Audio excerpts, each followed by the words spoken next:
Good morning, St. Francis, and good morning, people of God. It is Friday, the 23rd day of February, 2024, Friday of the first week of Lent. It is the 6th day of the Lenten season.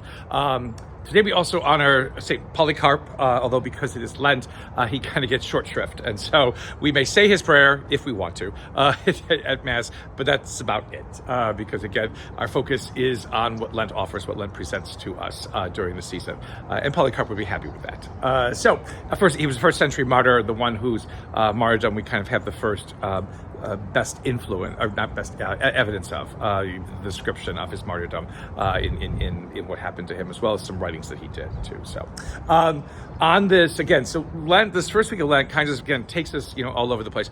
Remember, it's all about the cultivation of a Christian attitude. What does it mean to be a believer in this world? How are we supposed to act? And how are we supposed to understand the God who acts, with and in and for us? And so the first reading from Ezekiel, a wonderful reading from Ezekiel, of a God who does not want to punish, does not want to hurt people, does not want to destroy. Again, too many times we think of God as sort of being this, capricious God who at a moment's notice is going to strike us dead or strike us down or hurt us or harm us or whatever it is. Again, that unfortunately was sort of a Semitic understanding, an ancient Israelite understanding. Again, that God rewards, because God likes you, and God punishes because God doesn't like you. That is not who God says God is in Ezekiel. Again, if the wicked turns from their ways, God will embrace them. Again, which is always, again, the sense, is eternal punishment possible, with a God who wants the salvation of all people? Again, we like to have eternal punishment because we, in our puny human minds, think that, our senses of justice and hurting people who hurt us is the way these things are supposed to go.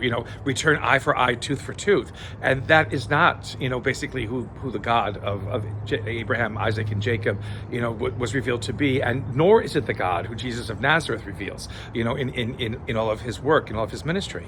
And so there is the sense, in which there is always chance, there is always opportunity to come back, to not just to reform, but to wake up. Again, that sense of repentance, to wake up to what matters, to wake up to what's important, to wake up to where our hearts and minds really should be.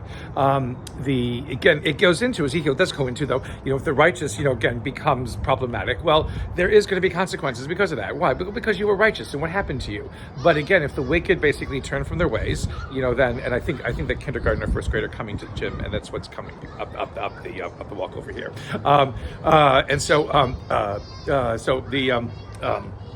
So there is, again, the sense in which there is a possibility for change. There's a possibility always for transformation, and that comes from our God, and that's who our God is.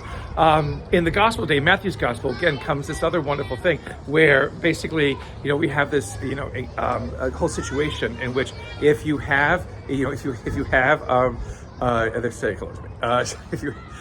have the situation in which you have a brokenness in your heart, or there's a relationship that is not right, that is not well, and you are pretending to live, your life of faith. You're pretending to live, your life as, a good Christian or whatever it is.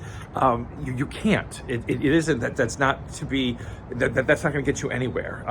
And so this whole idea that if you find that you're offering your gift at the altar, that you have an issue with your brother or your sister that needs resolution, then resolve that and come back and offer your gift. Don't just go through the motions. Don't just pretend, that everything is just the way that it is, and that it's enough basically just to keep doing your prayers and things like that, because they're not enough. It's not enough by itself, just to keep going through the motions.